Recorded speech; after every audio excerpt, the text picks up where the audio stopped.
नमस्कार, सुप्रभात, स्वागत है आप सभी का। मैं हूं आपके साथ प्रीति। आइए शुरुआत करते हैं हेडलाइंस के साथ। अब वीवीपैट वाली मशीनों से होंगे चुनाव। सर्वदलीय बैठक में चुनाव आयोग का ऐलान। राजनीतिक दलों की ईवीएम पर शंकाएं दूर करने की मांग।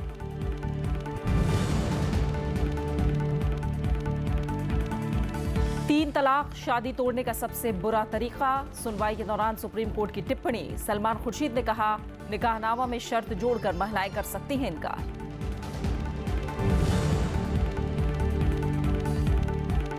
शांति की राह में आतंकवाद बड़ी बाधा। प्रधानमंत्री का बुद्ध के संदेशों पर अमल पर जोर। तमिलों और सिंहलियों को एक दूसरे के सम्मान की सलाह।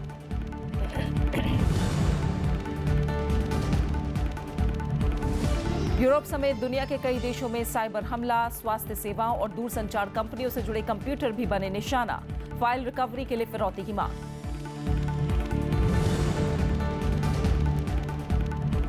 और एशिया कुश्ती चैंपियनशिप में भारत को 4 पदक। साक्षी, विनेश और दिव्या ने जीता रजत।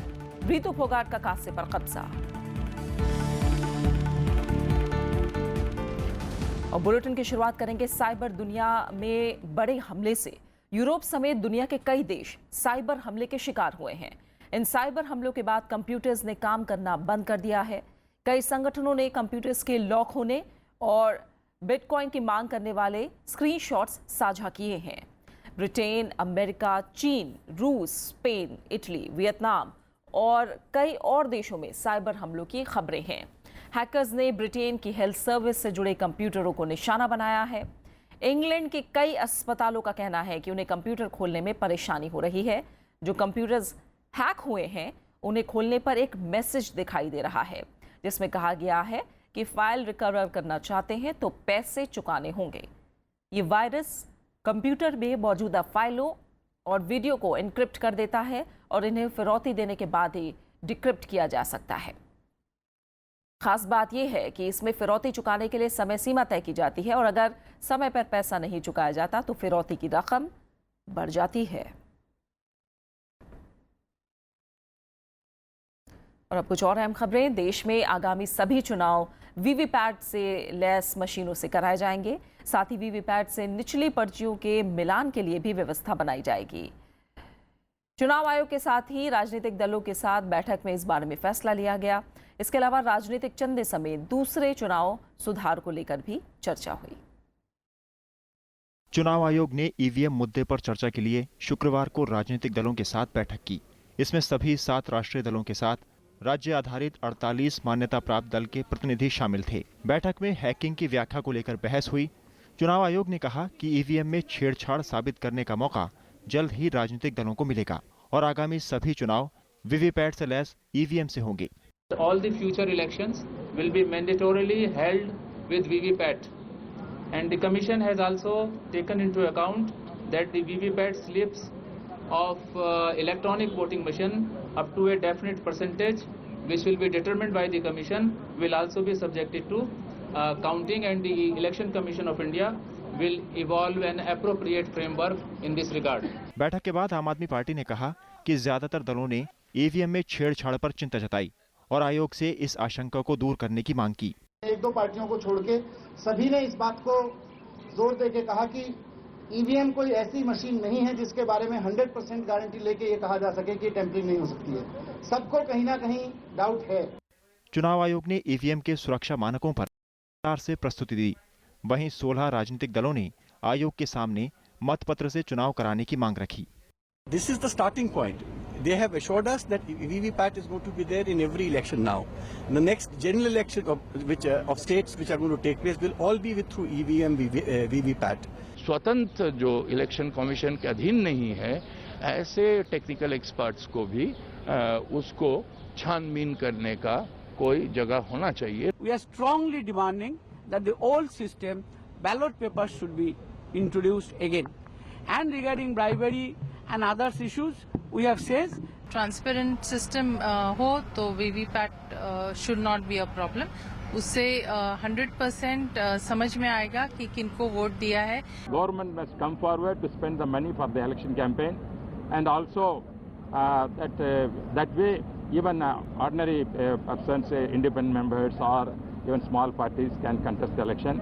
बैठक में बीजेपी ने चुनावी फंडिंग में पारदर्शिता का समर्थन किया। हमारी पार्टी ने कहा है कि पैसे की पारदर्शिता होनी चाहिए और तीसरा, चुनाव के संबंध में जिस प्रकार के घूस का विषय किया जाता है उसके लिए भी कानून बनना चाहिए, उस पर चर्चा हुई।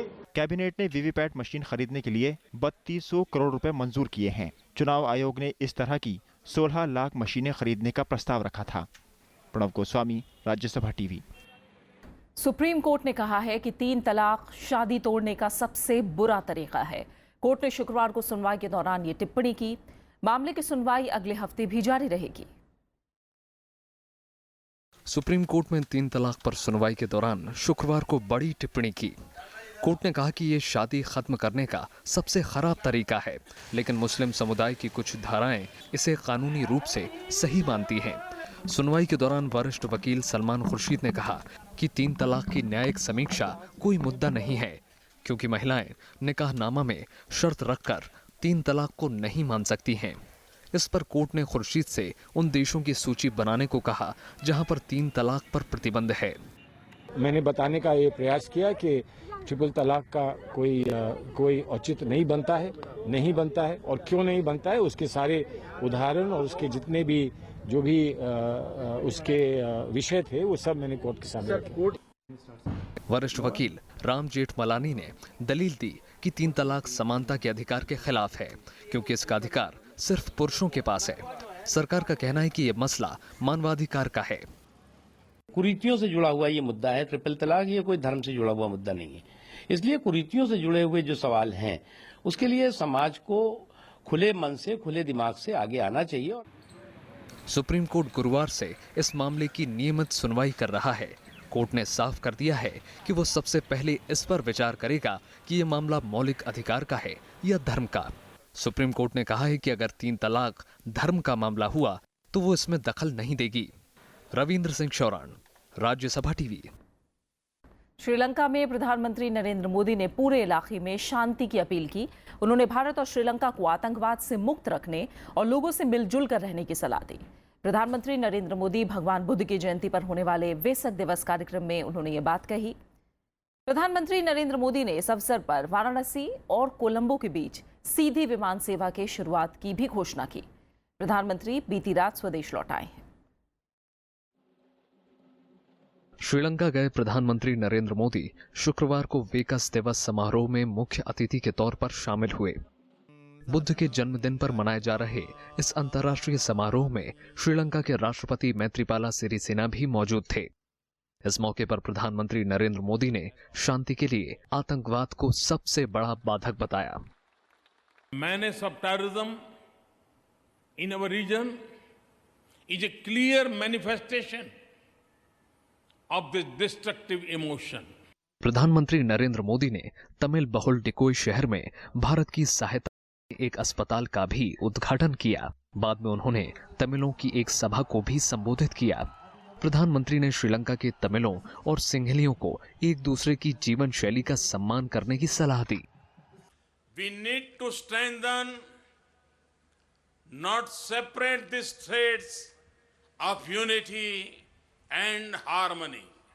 And you are perhaps best placed to lead such efforts and make your contribution. प्रधानमंत्री नरेंद्र मोदी 2 दिनों की यात्रा पर श्रीलंका गए हैं। अपनी यात्रा के दौरान उन्होंने राष्ट्रपति मैत्रीपाला सिरिसेना और विपक्ष के नेता महिंदा राजपक्षे से मुलाकात की। अखिलेश सुमन, राज्यसभा टीवी। जम्मू कश्मीर में पाकिस्तान ने कल फिर फायरिंग की। इसमें बीएसएफ का एक जवान घायल हो गया। वहीं राज्य पुलिस ने लेफ्टिनेंट के हत्यारों का सुराग पता लगाने के लिए पोस्टर लगाए हैं और इनाम की घोषणा की है। जम्मू कश्मीर में पाकिस्तान सेना ने लगातार दूसरे दिन संघर्ष विराम का उल्लंघन किया। अर्निया इलाके में अंतर्राष्ट्रीय सीमा पर पाकिस्तान रेंजर्स ने गोलीबारी की और मोर्टार दागे। इसमें एक बीएसएफ का जवान घायल हो गया। बीएसएफ के मुताबिक सीमा पर बाढ़ के निकट काम कर रहे सैनिकों को निशाना बनाकर गोलीबारी की गई, जिसका माकूल जवाब दिया गया। और इस समय बहुत दहशत का माहौल है। हमारे एरिया में सभी लोग डरे हुए हैं और सभी लोग अपने अपने घरों में छुपे हुए हैं। को भी पाकिस्तान से जिस तरह से सुबह से फायरिंग हुई है, और अभी तो बाहर निकलना भी मुश्किल है हमारे लिए। इससे पहले गुरुवार को नौशेरा सेक्टर में सीमा पार से गोलीबारी की गई थी। इसमें एक महिला की मौत हो गई थी और उसका पति घायल हो गया था। प्रशासन ने एहतियातन नौशेरा में स्कूल बंद कर दिए हैं और लोगों को सुरक्षित स्थानों पर पहुंचाया गया है। जितने बार भी करता है उसका जवाब, कड़ा जवाब जवान दे रहे हैं। उसमें कोई जवाब देने में कोई एक कदम भी हम पीछे नहीं हट रहे हैं। हमारे जवान, रक्षा मंत्रालय ने बहुत अच्छे तरीके से उसको जवाब देने के लिए तैयारी रखी है। जम्मू और कश्मीर पुलिस ने सेना अधिकारी लेफ्टिनेंट उमर फैयाज की हत्या को अंजाम देने वाले हिजबुल और लश्कर के 3 आतंकियों की पहचान कर ली है। इन आतंकियों के पोस्टर शोपियां में चस्पा कर दिए गए हैं और इनकी खबर देने वाले को इनाम देने का भी ऐलान किया। Who are involved in this whole incident of the killing of Lieutenant Umar Fayaz. These militants, namely Ishfaq, Abbas and Ghayasul Islam, are active in this area for quite some time and were involved and were wanted for several other acts of violence, including murder and robbery.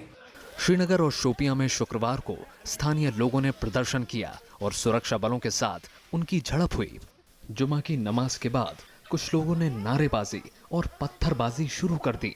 इसके बाद लोगों को तितर-बितर करने के लिए सुरक्षा बलों ने आंसू गैस के गोले छोड़े और इस बीच विस्थापित कश्मीर पंडितों के प्रतिनिधि मंडल ने मुख्यमंत्री महबूबा मुफ्ती से मुलाकात की और सुरक्षा और रोजगार के मुद्दे पर चर्चा की। Bureau report, Rajya Sabha TV.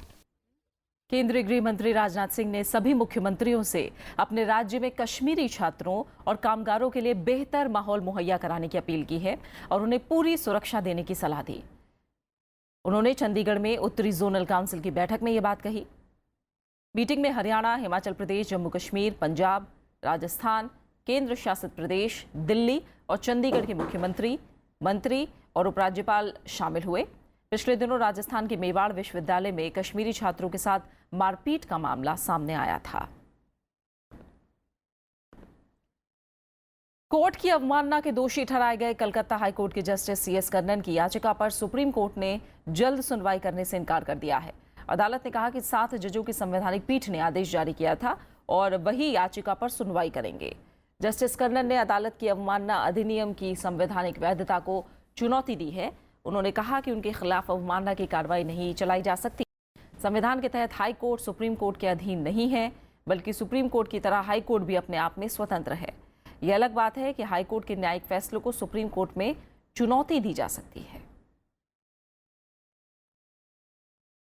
सरकारी योजनाओं के लाभ के लिए आधार को अनिवार्य बनाए जाने की अधिसूचना के खिलाफ दायर याचिका पर सुप्रीम कोर्ट 17 मई को सुनवाई करेगा।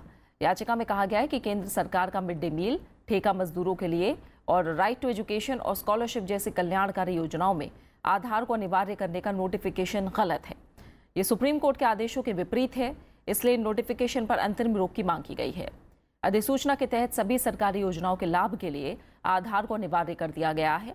केंद्र सरकार ने याचिका पर सुनवाई का विरोध किया, लेकिन चीफ जस्टिस ने कहा कि 2 जजों की बेंच सिर्फ अंतरिम रोक पर सुनवाई करेगी। और खबरें जारी हैं, लौट रहे हैं एक छोटी सी ब्रेक के बाद।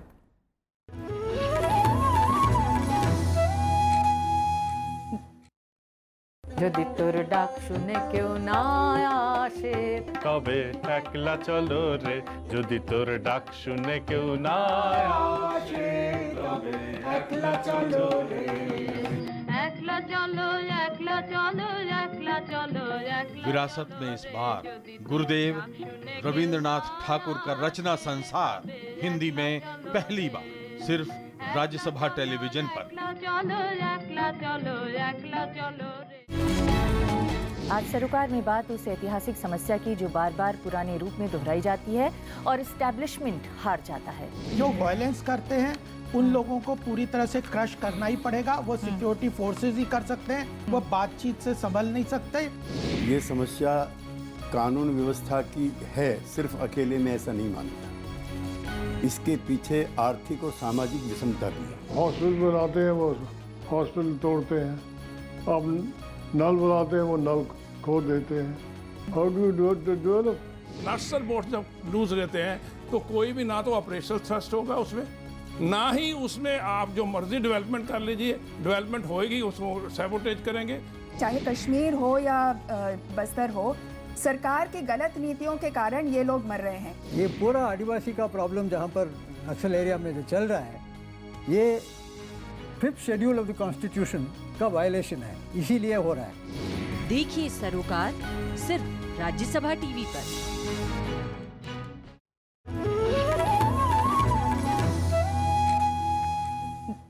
दिल्ली हाई कोर्ट ने नेशनल हेराल्ड मामले में यंग इंडिया लिमिटेड की याचिका में सुनवाई हुई।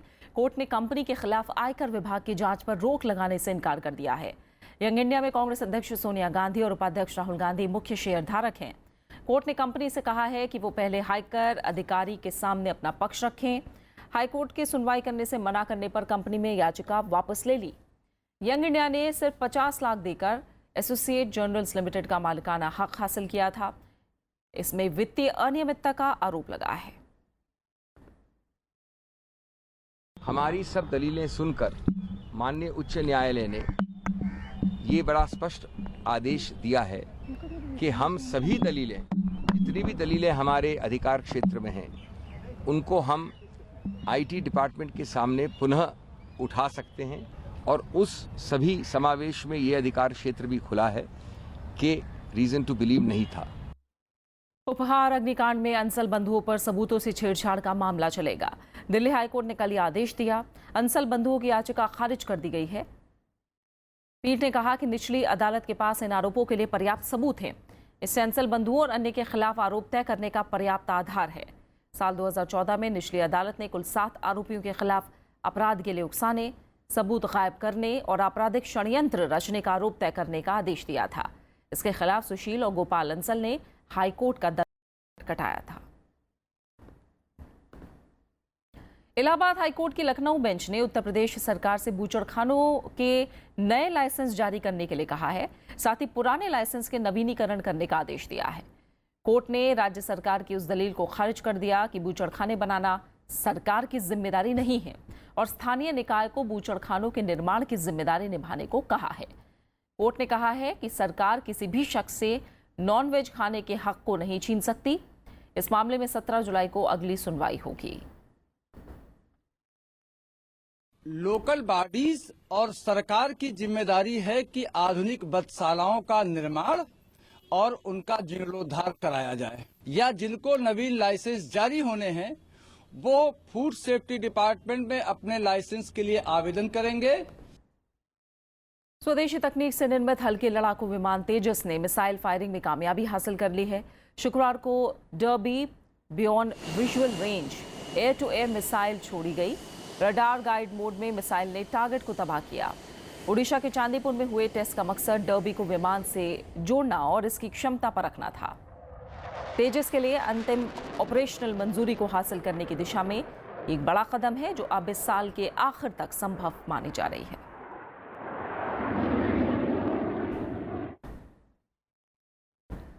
आयकर विभाग ने 1000 करोड़ रुपए का हवाला रैकेट का पता लगाया है। इसमें विशाखापत्तनम और कुछ दूसरे शहरों की करीब 1 दर्जन फर्जी कंपनियां अवैध विदेशी विनिमय लेन देन में शामिल थीं। अधिकारियों के मुताबिक कंपनी और उसके मालिकों के विशाखापत्तनम, श्रीकाकुलम और कोलकाता स्थित कुछ परिसरों पर छापे मारे गए, जिसमें यह पाया गया कि उन्होंने कथित रूप से जरूरत के मुताबिक बनाए गए सॉफ्टवेयर के निर्यात के नाम पर करोड़ों रुपए हांगकांग, चीन और सिंगापुर भेजे। विभाग ने शुरुआती जांच के बाद हवाला लेन देन के मामलों का पता लगाया। इसमें पिछले 2 साल में अवैध धन को दूसरी जगह पहुंचाने के लिए बैंक चैनलों का इस्तेमाल किया गया। सौदों और मनी लॉन्ड्रिंग के लिए फर्जी कंपनियां बनाई गईं। तलाशी के दौरान 29 बैंक खातों का पता चला। ये खाते कंपनियों और 1 दर्जन परिवार के सदस्यों के नाम पर हैं। पिछले 2 साल में 578 करोड़ रुपए यहां से बाहर भेजे गए, जबकि 572 करोड़ रुपए बाहर से आए। सरकार ने थोक महंगाई और आईआईपी का आधार वर्ष बदल दिया है। अब आधार वर्ष 2011-12 होगा। पहले ये 2004-5 था। वहीं थोक महंगाई दर अप्रैल में गिरकर 3.85 पर पहुंच गई। 4 महीने में ये सबसे निचला स्तर है। मार्च में ये दर 5.29% थी। खुदरा महंगाई भी मार्च के 3.81% के मुकाबले अप्रैल में गिरकर 2.99% पर पहुंच गई। मार्च में औद्योगिक उत्पादन बढ़कर 2.7% रहा। फरवरी में ये 1.2% था।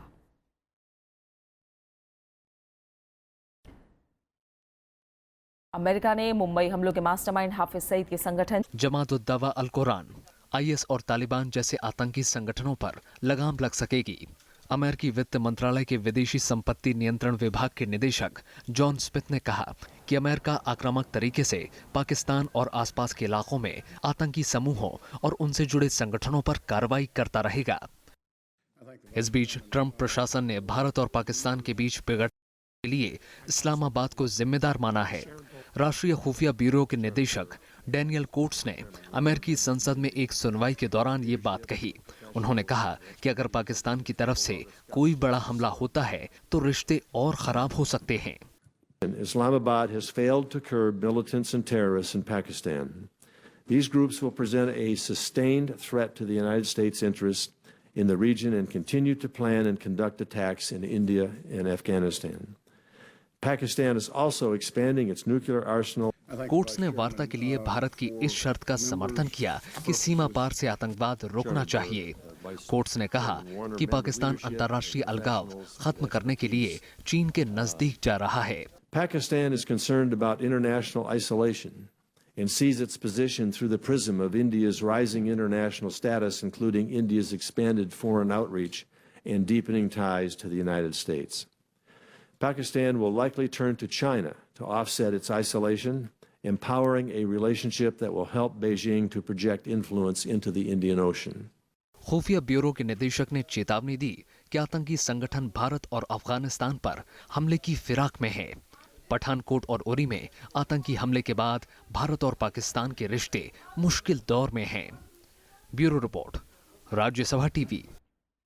पाकिस्तान के बलूचिस्तान में कल बड़ा धमाका हुआ। इसमें 25 लोगों की मौत और 35 लोग घायल हो गए। ये धमाका पाकिस्तान सीनेट के उपाध्यक्ष मौलाना अब्दुल गफूर हैदरी को निशाना बनाकर किया गया। इसमें वो घायल हो गए। मस्तांग इलाके में जुमे की नमाज के बाद जब वो मस्जिद के बाहर आए तभी ये धमाका हुआ। उनका ड्राइवर भी हमले में मारा गया। सीनेट के अध्यक्ष रजा रब्बानी का कहना है कि आत्मघाती हमला था। प्रधानमंत्री नवाज शरीफ ने हमले की निंदा की है। बलूचिस्तान में हाल के महीनों में कई आतंकी हमले हुए हैं। चीन की महत्वाकांक्षी परियोजना वन बेल्ट वन रोड में नेपाल शामिल हो गया है। दोनों देशों ने कल काठमांडू में इस पर हस्ताक्षर किए। चीन ने कहा है कि इससे नेपाल की समृद्धि बढ़ेगी क्योंकि वो सड़कों और रेल से बेहतर तरीके से जुड़ जाएगा। वन बेल्ट वन रोड से चीन एशिया को यूरोप से जोड़ना चाहता है। ये गलियारा पाकिस्तान अधिकृत कश्मीर से भी गुजर रहा है। 14 और 15 मई को बीजिंग में वन बेल्ट वन रोड सम्मेलन होना है। और अब बात खेलों की। रियो ओलंपिक की कांस्य पदक विजेता साक्षी मलिक, ओलंपियन विनेश फोगाट और पहलवान दिव्या काकरन ने एशियाई कुश्ती चैंपियनशिप में रजत पदक जीता है। तीनों भारतीय पहलवानों को फाइनल में जापानी पहलवानों ने चित्तिक जमात-उद-दवा वर्ग के फाइनल में रजत से संतोष करना पड़ा। उन्हें जापान की कवाई रिसाको ने मात्र 2 मिनट 44 सेकंड में ही 10-0 से हरा दिया। 55 किलोग्राम मुकाबले में विनेश फोगाट भी फाइनल में पराजित होकर दूसरे स्थान पर रही। 69 किलोग्राम वजन वर्ग में दिव्या काकरान को भी रजत पदक मिला। उधर रितु फोगाट ने 48 किलोग्राम वर्ग में कांस्य पदक जीता। बात खास शख्सियत की। देश के 5वें राष्ट्रपति फखरुद्दीन अहमद की आज जयंती है। दिल्ली में जन्मे फखरुद्दीन अहमद ने इंग्लैंड से तालीम हासिल की और लाहौर में वकालत शुरू की। अपने सामाजिक सरोकारों के लिए मशहूर फखरुद्दीन अली अहमद कानून के भी बड़े जानकार थे। लंबे समय तक वो भारतीय राजनीति में नॉर्थ ईस्ट के चेहरे बने रहे। फखरुद्दीन अहमद भारत के ऐसे सफल राजनेता थे जिन्होंने अपने राजनीतिक जीवन की छाप भारतीय जनता पर छोड़ी। अपने विचारों के जरिए उन्होंने भारतीय स्वतंत्रता आंदोलन में अमूल्य योगदान दिया।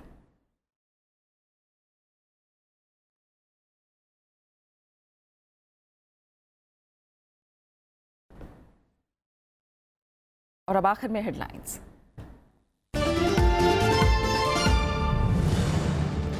अब वीवीपैट वाले मशीनों से होंगे चुनाव। सर्वदलीय बैठक में चुनाव आयोग का ऐलान। राजनीतिक दलों की ईवीएम पर शंकाएं दूर करने की मांग।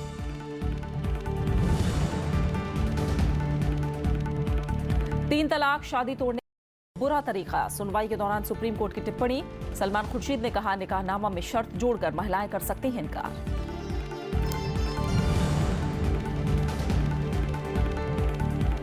शांति की राह में आतंकवाद बड़ी बाधा, प्रधानमंत्री का बुद्ध के संदेशों पर अमल पर जोर, तमिलों और सिंगलियों को एक दूसरे के सम्मान की सलाह।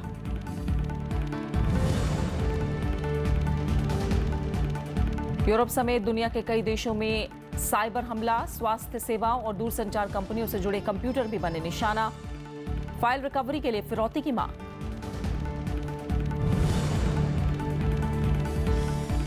और एशिया कुश्ती चैंपियनशिप में भारत को 4 पदक, साक्षी, विनेश और दिव्या ने जीता रजत, रितु फोगाट का कांस्य पर कब्जा। और इसी के साथ फिलहाल इस बुलेटिन में इतना ही। आगे आप देख सकते हैं देश देशांतर। नमस्कार।